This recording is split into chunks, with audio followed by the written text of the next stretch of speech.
Hello, welcome to 1995batman.com. Today we're taking a little break from Batman Forever again, and we're going to be looking at another one of my action figure collections. It's from a TV show that I used to love as a kid, and I still love now. It's called SeaQuest. It lasted for 3 seasons. It started in about 1993. I think it got cancelled by about 95. It was basically Star Trek The Next Generation, but underwater rather than in space. It's all about the crew of the SeaQuest DSV, and it kind of went on kind of scientific and diplomatic missions, and then kind of as it progressed they met kind of aliens and all kinds of weird stuff. But especially in that first season, it's kind of produced by Steven Spielberg, and it was just really kind of like it was just great. It was just a great kind of Saturday afternoon action adventure show. Anyway, today we're going to be looking at the figures that they made. I've pretty much got all the figures apart from, I'm missing Darwin. I know, Darwin the dolphin, who could sort of talk by using a kind of electronic communicator. I'm missing Darwin. I think he's just really difficult to get hold of. I don't want to spend a whole lot. I got all these figures for, about 10 quid, 15 quid, maybe a few years ago on eBay without Darwin. And whenever I look up Darwin on eBay, he's like 15, 20 quid. So I don't want to pay like as much again just for one figure who's not even like, it's just a dolphin. It's just a dolphin figure. But anyway, the figures are what I love because Playmates are utterly fantastic. On some of the characters are really, really good likeness. Considering it's 1993 and these are just kind of, mass-produced action figures, the facial detail and just the fidelity to it all is phenomenal. So Playmates at the same time were also doing Star Trek The Next Generation and Deep Space Nine and Voyager and everything. So, they are done in pretty much the same fashion. They have these little kind of triangular stands. On the Next Generation ones, they had kind of the Federation logo and the kind of the names and everything. But let's have a look at them one by one, because these are just, I'll go in closer because I really want to show the detail on some of these because they're really quite impressive. Okay, first up we have Zeller, who I'm guessing is one of the villains. I can't quite remember this character. Basically, there are no really recurring bad guy characters in the film, in the TV show, sorry. So they made just a couple of villains, as it were. It was such a kind of like friendly, nice-natured show that no one was really an outright villain in it. So yeah, this is Zeller, who I guess is some kind of scientist. He comes with a pickaxe. I can't remember. I've got a whole load of accessories because obviously they all came together. I can't remember which goes with which, but anyway.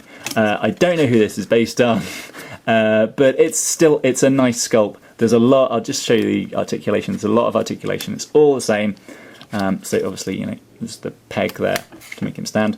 Legs go out, and they only go up and down, but you can twist there and bend there, and the head goes, and similarly the arms you can twist out. So there's lots of posability. I always say how much I love Kenner, but to be honest, Kenner were never this good at making this kind of articulation. So that is Zeller. Right, let's move on to the next villain. This is the Regulator, who again was probably a villain in one show. I sort of vaguely remember it. He had a monkey, so you've got this kind of like squishy, rubbery monkey. A lot of the figures came with tiny little fish and stuff, so you had kind of like a hammerhead shark. Obviously the paint and stuff is really kind of scratching off some of these, but it's just kind of like very simple rubber. It's a cool, that's what I kind of liked about Playmates. They were trying to think of kind of extra things. They didn't need to add this, but they did, and it was cool. So yeah, this is the Regulator. I'll take him off his stand. So again, all this articulation. The face is nicely detailed. The hat doesn't come off or anything. The coat is literally just a plastic kind of, there's no way you're moving it or taking it off or anything, but still, it's kind of fun. None of these figures came with any play sets. The series just never really took off, I guess. So they never made any kind of set, but you've got to wonder how exactly he's going to sit down like that. But anyway, yeah, so that is the Regulator. Next we're going to move on to, let's start with the most disappointing. This is Commander Ford, I believe his name was. And yeah, it's not good. I'll try and put up a little picture of what the guy should look like. He just looks like a generic black guy. And, the actor whose name I am struggling with, it's not really good enough. He looks way too young. The facial features are just not right. It's just not close to the actor at all. Everyone wore these kind of black kind of costumes and stuff. Oh, waist twists on these ones, unlike the others, which is cool. And he came with a bunch of accessories. So we've got the gun. I think he also comes with one of these, which is like a little communication device, which is very kind of intricate. That folds out and that folds out, so you get this kind of like mini kind of computery laptop thing. That's kind of cool. I like that. But yeah, disappointing. That's probably the one from the line which is a bit disappointing. Next we're going to go on to Hitchcock, who was played by Stacey Hyduke, who is really, really good. Stacey Hyduke has very distinctive blue, super blue eyes, and they really, really captured her really well there. She's got this kind of computer on her back, which is kind of cool, and this kind of thing that clips onto her arm. So yeah, Hitchcock, big success there, well done. Next we're going to go to O'Neill, who was played by Ted Raimi, Sam Raimi's brother. So he's got this kind of headpiece because he was kind of the communications guy. He's got glasses that don't come off, but they're well put on. I don't want to lift it too much because I don't want to break them off, but it's really, really good sculpting. That does look like Ted Raimi under there. So yeah, very cool. Like O'Neill a lot. Who are we going to do next? Let's do Lucas, played by Jonathan Brandis. So he comes with this humongous harpoon kind of thing. This isn't so great. So Lucas was kind of like a kind of civilian who kind of like was on board. He was basically Wesley Crusher, but for SeaQuest. It's not bad, he had these big kind of curtains and stuff, but they've made him kind of in scale with everyone else when he should really be like a few inches, not inches, he should really be like a centimetre shorter because he was kind of like a teenage kid. And he comes in kind of this kind of swimsuit costume. Oh, he's got the UEO kind of logo on the back. I've got to say, all of the decals, stills and everything on the back are really, really good. They're really, really intricate. Just get it into the light there so you can see. It's really, really finely detailed. Right down to, I'm just going to try and get into Stacey Hyduke's top. And I'm going to have to focus very much.